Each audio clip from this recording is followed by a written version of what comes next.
Welcome to the epic, the sardonic, the titillating Best Fit Square!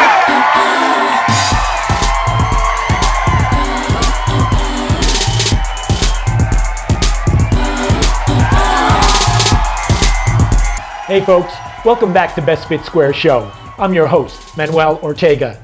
Today we ask, slaves coping, defensive or offensive?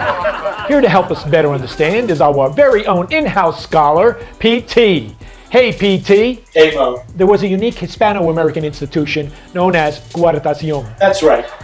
This was a Hispano-American institution, not a Spanish or Mediterranean one. It appears to have originated in Cuba during the 1520s and spread throughout the greater Caribbean from there. Through coartación, a slave could earn their freedom after making the first installment to their owner toward an agreed sum. For a fraction of his value, a slave could buy his freedom? What did this mean for a slave? That he could go to local bars, dance halls, whoring around? Perhaps for some, though, but more likely to find work to earn money.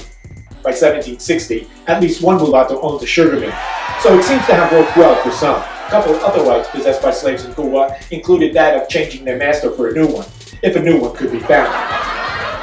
And children of slaves of free women and men became automatically free. North America had no equivalent. Planters often did not even recognize their own illegitimate children, much less emancipate them. But getting back to this looking for work and earning money for their own account, I suppose next you're going to tell me these slaves formed the base of a skilled labor force and trades which they would come to dominate in the 20th century. Spoiler alert, correctamundo. The men became regular participants in shipyard life. They attained numerous skills as varied as carpenters, tailors, shoemakers, tobacco rollers, and more. They could also be hired out by their master, or seek loans from free blacks. Hey PT, let's face it, this rosy picture you paint wasn't all that. You got that right, Mo. There was plenty of discontent, frustration, and anger among slaves. This led to a spectrum of slave protests. Protests slave owners dreaded with varying degree of anxiety. Shit, I'd be scared out of my wits too if I had beat, raped, abused slaves with impunity, only to discover impunity was more in my head than it was in reality. I suppose it would be trite to state the obvious, Mo. What goes around comes around. There were three forms slave protests took. One was self-destructive, another more hopeful, and one was punitive. I feel like I'm being manipulated into asking you about what form these slave protests took. So PT, what the fuck are you talking about? What the fuck am I talking about? This is what the fuck I'm talking about. Suicide, escape, and rebellion. Can you guess which one slave owners feared most? Suicide? Hardly. Well, are you going to share more?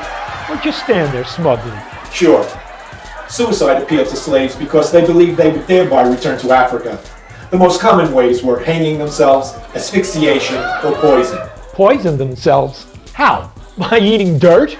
Did you read my notes? Yes, by eating dirt.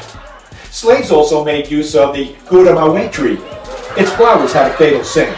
Also, slaves asphyxiated themselves with their own tongues. And drowning was another typical method. That covers self-destructive. You also mentioned hopeful. What could be hopeful about being stuck in Cuba? Escape? For crying out loud, they were on a fucking island.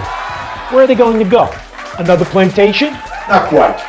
Cuba, though an island, is the largest in the Caribbean, covering some 43,000 square miles, nearly the size of Pennsylvania, with forests, mountains, and valleys galore. There was plenty to eat, from fruit to fish to game, and of course, raiding rural farms. Okay, that covers two. That leaves us with punitive. This one doesn't sound self-destructive. On the contrary, this one kicked some slave owner ass. Insurrection. Insurrection was likely a last option. Insurrection posed as much, if not more, risk for slaves. Insurrection began almost as soon as slaves were taken to Cuba. In the 16th century, slaves and Indians joined forces against the first generation of conquistadors. Slaves also raised mutinies on slave ships coming from Africa. In 1538, slaves joined forces with the French and sacked the Danube. Shangri-La, and the living is easy. Just saying.